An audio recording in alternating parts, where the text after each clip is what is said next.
مٹا دو کربلا کی تاریخ کو، سارا یزید کو گالیاں دینا اور کرسی پر بیٹھ کے یزید بننا، سارا سال شمر کو غلام کہنا اور عدالت میں بیٹھ کر چند کوڑیوں پہ قلم کو بیچ دینا۔ تم میں اور ان میں کیا فرق ہے؟ ہمارا دین رسم و رواج نہیں ہے، حقائق پر ہے۔ خون سے اپنے ہاتھ بھر لیے کیا ہوا ہوگا؟ اس وقت اے اللہ تو راضی ہے، تو میرا کوئی گلہ نہیں، تو نے اپنی مدد کو روک لیا ہے، میں تجھ سے راضی ہوں۔ انہوں نے اپنے بچے کو لوٹا دیا، لیکن سب سے زیادہ قاسم حضرت حسین کے، ابو بکر حسین کے، علی اور عبداللہ حضرت حسن کے، ابو بکر قاسم، عبداللہ مسلم بن عقیل کے، جعفر عبد الرحمن خود مسلم بن عقیل بھی شہید ہیں، حضرت عبداللہ بن جعفر کے اون اور محمد حضرت زینب کے بیٹے۔ میں قربان جاؤں حضرت زینب پر، ایک طرف بچوں کو ذبح ہوتے دیکھ رہی ہیں، ایک طرف بائی کا سر نیزے پر چڑھا دیکھ رہی ہیں۔ سبحان اللہ، اللہ اکبر، کیا بہن آئی ہے، ساتوں زمین و آسمان کی گردش، دوبارہ ایسی بہن پیدا نہیں ہوگی۔ وہ جو گیت تو تم نے نہیں سنا ہے، میری عمر بھر کا ریاض تھا، میرے درد کی تھی وہ داستاں جسے تم ہنسی میں اڑا گئے۔ اور جب قاسم نکلے یوں لگا جیسے چاند زمین پر اتر آیا۔ اور ایک کوفی نے وار کیا تھا، انہوں نے زہر سے کہا، ہائے چچا، اے چچا۔ حضرت حسین تو زخموں سے نڈھال تھے، لیکن بھتیجے کی پکار پر زخمی شیر کی طرح جمے اور کوفیوں کی صفوں کو چیرتے ہوئے قاتل پر حملہ کیا۔ ان کو کاٹ دیا، لیکن ان کو لوگوں نے گھیر لیا۔ یہ تڑپ کے نیچے گرے تو ان کے سرہانے کھڑے ہو کر فرمایا، بھتیجے، آج تیرا چچا بڑا بے بس ہے، آج وہ تیری مدد کرنے سے بے بس ہے۔ یہ کیا منہ دکھائیں گے اپنے نبی کو، جنہوں نے ان کی اولاد میں اپنی تلواروں کو رنگین کر دیا، اولاد کے خون میں جنہوں نے اپنی تلواروں کو رنگین کر دیا۔ عبداللہ بن عباس رضی اللہ تعالیٰ عنہ سوئے ہوئے تھے، 61 ہجری 10 محرم خواب دیکھا، اللہ کے نبی کے ہاتھ میں بوتل ہے اور اس میں خون ڈلا ہے۔ کہا، یا رسول اللہ، یہ کیا ہے؟ آپ نے کہا، یہ حسین اور اس کے ساتھیوں کا خون ہے، میں جمع کر رہا ہوں، میں قیامت کے دن ان کا وکیل بن کے آؤں گا، ان کا وکیل میں بنوں گا۔ ایسی عظیم اولاد، اتنے عظیم ثبوت، صرف اللہ کو راضی کرنے پر بازی لی۔ اگر حضرت حسین رضی اللہ تعالیٰ عنہ یزید کے ہاتھ پر بیعت بھی کر لیتے تو ان کی جنت میں کوئی فرق نہیں پڑنا تھا، کہ میرے نبی کی خوشخبری شہادت کی وجہ سے نہیں تھی۔ ابھی ماں کی چھاتی کا دودھ پیتے تھے کہ میرے نبی نے اعلان کیا، حسن اور حسین جنت کے نوجوانوں کے سردار ہیں۔ انہیں فرق نہیں پڑنا تھا، فرق آگے پڑنا تھا کہ امت کو دین پہنچانا ہے، امت کو پیغام پہنچانا ہے کہ جان مال کو اللہ پر فدا کرنا ہی عین کامیابی ہے، عین عزت ہے، عین معراج مومن ہے۔ ہم کوڑیوں پہ نہیں بکتے، ٹھکروں پر نہیں بکتے، پیسے، کھانا یا مال کی چمک یا کرسی کی ہوس یہ کسی مسلمان کے ضمیر کو نہیں خرید سکتی۔ اگر وہ بکا ہے تو اپنے ایمان کی خیر منائے، اگر وہ فقہ ہے تو اس دن کا انتظار کرے جس دن میرے نبی کے نواسے حسین کا کٹا ہوا سر میدان محشر میں پیش کرے گا۔ وہ اپنی اولاد میں سے کوئی حسین سے قیمتی نسل دکھاؤ، میرا حسین جیسا، میرے عبداللہ جیسا لو، میرے قاسم یا اپنی تاریخ میں کربلا کو مٹا دو۔ پیسہ ہی سب کچھ نہیں ہے، ہمیں ہمیشہ یہاں نہیں رہنا، موت بھی آئے گی۔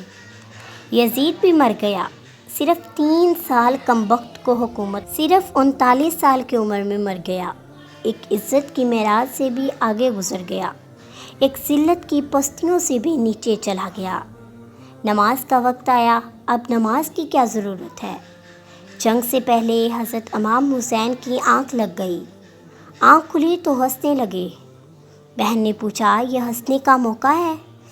کہنے لگے، ہاں، ابھی اللہ کے نبی کا دیدار ہوا ہے۔ کہہ رہے ہیں بیٹا میں لینے کے لیے آ چکا ہوں، میں آ چکا ہوں، اس سے کما لیا، جماعت ریسیپشن جماعت آ چکی ہے، میں آ چکا ہوں۔ سب نماز نہ پڑھتے، وہی بات آ گئی، یزید کی بیعت کرتے ہیں، پیغام ادھورا ہو جاتا، کوئی فرق نہیں پڑنا تھا، نماز نہ پڑھتے، اس حسینی قافلے کو کوئی فرق نہیں پڑنا تھا۔ کعبہ احبار علی بیٹھے تھے اور کہنے لگے اس شخص کی نسل میں ایک آنے والا ہے جس کے ساتھی شہید کیے جائیں گے، اور ابھی ان کے گھوڑوں کا پسینہ بھی خشک نہیں ہوگا کہ اللہ تعالیٰ کے نبی سے جا کے مل جائیں گے۔ تو اتنے میں حضرت حسن گزرے تو لوگوں نے پوچھا یہ ہیں کیا؟ انہوں نے کہا کہ نہیں، یہ نہیں ہے۔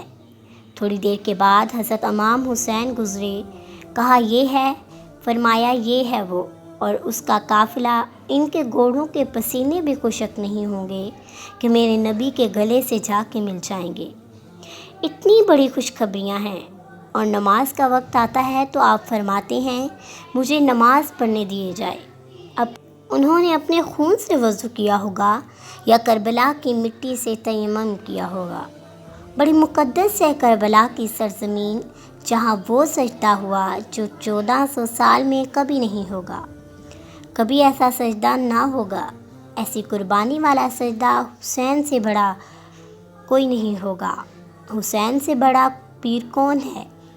فرض نماز، نفل نہیں، سنت نہیں، تنہا نہیں، مسجد کی باجماعت نماز۔ عبداللہ بن مسعود فرماتے ہیں آپ نے سجدہ لمبا کر دیا، ہم پریشان ہو گئے کہ سجدہ کیوں لمبا کیا، تھوڑا سا یوں کر کے دیکھا تو دیکھا حسن اور حسین دونوں نمازیں کمر پر بیٹھے ہوئے ہیں۔ کبھی اکیلے اکیلے بیٹھ جاتے، ایک دفعہ ایسا ہوا کہ دونوں نواسے نبی کریم صلی اللہ علیہ وسلم کی کمر پر بیٹھے ہوئے اور میرے نبی نے سیدھا لمبا کر لیا۔ وہ کبھی ایسا ہوتا، کبھی حسن بیٹھتے، کبھی حسین بیٹھتے، کبھی حسن بڑھ گئے، کبھی حسین۔ حضرت حسن سر سے لے کر کمر تک بالکل اپنے نانا کی تصویر تھے، اور کمر سے پاؤں تک اپنے باپ کی تصویر تھے۔ حسین سر سے لے کر کمر تک اپنے باپ کی تصویر تھے، کمر سے لے کر پاؤں تک اپنے نانا کی تصویر تھے۔ سر سے لے کر پاؤں تک حسن میرے نبی کے مشابہ، کمر سے پاؤں تک حضرت علی کے مشابہ۔ حضرت حسین اس کا الٹ، یعنی کہ سر سے کمر تک علی کے مشابہ، کمر سے پاؤں تک جناب رسول اللہ صلی اللہ علیہ وسلم کے مشابہ۔ ایک آدمی نے ہاتھ آگے بڑھایا تاکہ ان کو اتارے۔ آپ صلی اللہ علیہ وسلم نے منع کر دیا کہ میرے بچوں کو کچھ مت کہو۔ جب تک دونوں بچے اترے نہیں، میرے نبی نے سجدے سے سر نہیں اٹھایا۔ یہ لاڑ چاڑ اس لیے کرتے تھے کہ آگے آپ دیکھ چکے تھے کہ کیا ہونے والا ہے، کہ ایک نواسہ زہر میں تڑپ رہا ہے اور دوسرا کربلا میں۔ جب حضرت امام حسن کو زہر دیا گیا تو حضرت امام حسین نے پوچھا بھائی مجھے بتاؤ کس نے دیا ہے؟ کہا کیا کرو گے، قتل کرو گے؟ کہا ہاں قتل کروں گا۔ انہوں نے کہا میں نہیں بتاتا، اگر وہ ہے جس کا میں سوچ رہا ہوں تو خود آگے نمٹ لوں گا اللہ کے پاس جا کر، اگر وہ نہ ہوا تو بے گناہ میری وجہ سے قتل ہو جائے گا، میں ایسا نہیں کرتا۔ کس کی اولاد ہیں وہ، کس کی گود میں پلے ہیں، کس ماں کا دودھ پیا ہے انہوں نے، جنت کی عورتوں کی سردار، کس کے بیٹے ہیں، علی بن ابی طالب۔ آپ یوں ہاتھ پکڑ کر حضرت علی کا سینے سے لگایا اور کہا علی تجھے مبارک ہو، جنت میں تیرا گھر اور میرا گھر آمنے سامنے ہوگا۔ آج ان پر تلوار پڑی ہے، 27 رمضان تلوار پڑی اور مجرم سامنے ہے۔ اور ساتھی دوڑ کر زخم کو ذرا ٹھیک کرنے لگے تو وہ بے غیرت کہتا ہے جو مرضی کر لو، پورا مہینہ یہ تلوار زہر میں ڈبو کر رکھی ہے، یہاں دوائیاں کام نہیں کرتیں۔ اتنا سننے کے بعد تو ساتھیوں کا جی چاہا کہ اس کو ابھی بوٹی بوٹی کر دیں۔ میرے نبی کے لاڈلے نے کیا فرمایا؟ فرمایا اسے ٹھنڈا پانی پلاؤ، اسے شربت پلاؤ، گرم روٹی کھلاؤ، اس کا بستر نرم بچھاؤ، اس کو خوب آرام کرواؤ۔ اگر میں زندہ رہا تو میں دیکھ لوں گا کہ مجھے کیا کرنا ہے۔ اگر میں شہید ہو گیا تو بس ایک وار سے اس کی گردن اڑا دینا، اس کو تکلیف نہ پہنچانا۔ حضرت امام حسین رضی اللہ تعالیٰ عنہ نے شمر کو پیغام بھجوایا نماز پڑھنے کے لیے۔ انہوں نے کہا، ہم نماز کے لیے جنگ نہیں روکیں گے۔ تو آپ نے کہا، پھر نماز تو نہیں چھوڑتے؟ زیر خنجر بھی یہ پیغام سنایا، ہم نے سجدے سجدے میں جان دینی ہے، یہی تو مقصود زندگی ہے۔ چلو آدھی نماز پڑھو اور آدھی جنگ کرو، آدھی نماز پڑھو اور آدھی جنگ کرو۔